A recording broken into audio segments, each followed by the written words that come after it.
Steve Edwards. What's going on, my friend? Not much, my man. What's that shirt? What is it? A moon smiley face? Yeah, graffiti in the moon. Oh. You know me and my smiley faces. Yeah, people would graffiti the moon if they could get up could, there. right? That's probably the first thing they're going to have to worry about with these Virgin flights. They're planning on going there. People leaving some shit that you could see from Earth, you know? Yeah, pissing everywhere. Dude, so much to talk about. So much going on. Yeah, there's a lot going on in the world of MMA and the world of Thug Jitsu. Yeah, your world, MMA, even boxing. There's a lot of shit going on in boxing. Yeah. Looks like we're going to get Deontay Wilder on Monday. He's going to be in here. Oh yeah. Yeah, he's saying. Did you see the video on his Instagram? He shows that it's more than 10 seconds. Yeah, it is. It's a fact. I mean, he plays the clock. As soon as Tyson Fury goes down, then it's more than 10 seconds before he gets back up. The only problem with that is, I mean, it's human error, right? You can't start immediately. Right. You know, there's always that little space of time. Isn't there supposed to be a guy on the sideline though that starts the count? You're right. Yeah. Yep. And then he picks it up with 5, 4. Right. Yeah, but the problem is referees, you know, when they're in the heat of the battle, the fucking adrenaline, there's seconds. It's not like they have a stopwatch in their hand. They hit it every time a guy goes down, which why don't they have?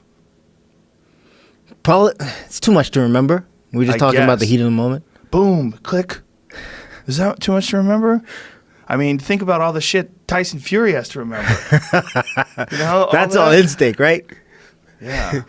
Fury, I mean, that fight, I wanted, of course, I'm rooting for Wilder because I like big knockouts. You know what I mean? Yeah. And he looked good in the first 2 rounds, and then he just looked like he abandoned the game plan, and he was just looking for the knockout after that. Well, he's got a problem. The problem is he can knock anybody the fuck out. That's a problem. Anybody except that guy, except Tyson Fury. It seems like he almost knocked him out. Like he knocked him out. Yeah, he was out. If it wasn't, I mean, he definitely did 10. He was definitely down for 10. But here's the thing: if the referee, instead of saying 8, said 7, instead of saying 6, said 5, would he have gotten up quicker? I think he probably would have, because he's waiting for 8, 9, and then he's standing up because he's trying to give himself. He's an old vet. He's trying to give himself as much recovery time as he can. I don't know. When I watch him getting up, I look at that replay, and you see his head. Like his head comes up, like he's trying to get up, and he can't. And then he just like stands up like a zombie. I think that's some gypsy shit, man. It's like that's scary. Well, I did not expect him to get up. I was watching celebrating the fight. Were you? Yeah. I was with my uncle. Wilder. Yeah, fuck yeah. Wilder was celebrating too. The thing was, like, when he went down, I went, oh shit, I can't believe he knocked him out in the 12th. Like that. And it was the left hook going down that was the craziest. Yes. It was boom, the right hand, and then bang, the left hook going down. It was so insane.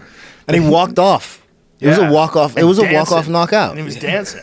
And he was pointing to his woman in the audience, and she was saying, I love you. And he was like, the whole thing was a celebratory moment. And then the look on his face when he realized that Tyson Fury had gotten up, like, what?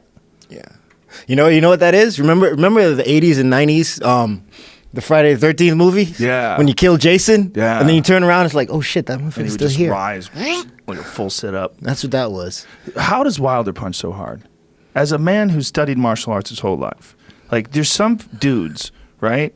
Don't you think? Yeah. They have some freak thing. That explosive power. But right? it's crazy how much he's got. He's only 212 pounds. That's the crazy thing. It's like he's very small for a heavyweight. Like a lot of these guys, 250. Remember a guy named Mike Tyson? Oh yeah, he was like in the 215s, right? He was like 215. Yeah. Yeah, not much different. Like a truck. I don't know how. I mean, I didn't have that kind of power. My knockouts were from like stuff you didn't see. Yeah. You know, and quickness. But like a guy like Jeremy Stevens. Hits like that, you know. Melvin Gillard had that kind of power. How do you develop? I don't know if you could develop that. I think that's a natural thing. Yeah, Rumble Johnson type power. Yes. Yeah. Yes. I don't think you can develop that. I don't think so. I think you can accentuate it. I think if a guy hits hard with better technique, he can hit harder. I think it's a bone structure thing. I mean, it's like if you look at Deontay, he's kind of built like a gigantic Tommy Hearns. Yeah. You know? Yeah. Just wide in the shoulders, and his back is just a fucking bundle of like sea ropes. Yeah. It's like those thick ass ropes that they use for boats. You know what I mean? When they moor ships. That's like the muscles in his back, just jacked back. That's where all the power comes from, I guess. You should let him body shot you. Fuck all that. Fuck all that, dude. Yeah. That dude's a scary dude, man. Yeah, he hits harder than anybody, I think, in recent memory. Like, his one-shot power, it's ridiculous. What do you think? I mean, Tyson was a better boxer, Yes. pure boxer too. So, but like, I would love to see like big power punchers. Like they need to make a boxing game where they have all the. And I guess they might have. I don't know. But they need to have one where they have like all the power punchers and do like a power puncher tournament. Right. Well, you know what? I feel like it was a perfect boxing match because you have in Tyson Fury, first of all, you have this guy that overcame depression and suicidal thoughts and, drug addiction and alcoholism. I mean, he was just... Obesity. He was living in a world of depression. He was just drinking constantly and doing coke and fucking his life up.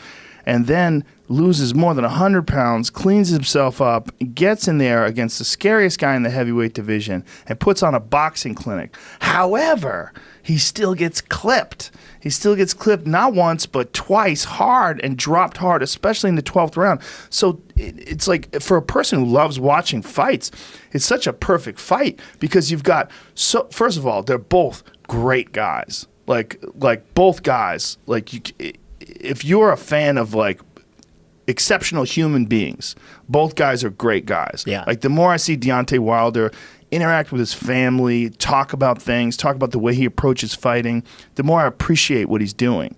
And then Tyson Fury, how do you not love the guy? And the way they exchanged like pleasantries after the fight was over, and Tyson was telling him he loved him and he kissed his fucking fist. I mean, it's like it was like great all around, a great feeling after. Even though it was a draw, it was like I felt good about it. That was Rocky 1. It was Rocky 1. That's what that was. It was Rocky 1. Right? It was Rocky 1. Sort of, right? But it wasn't the slugger that won.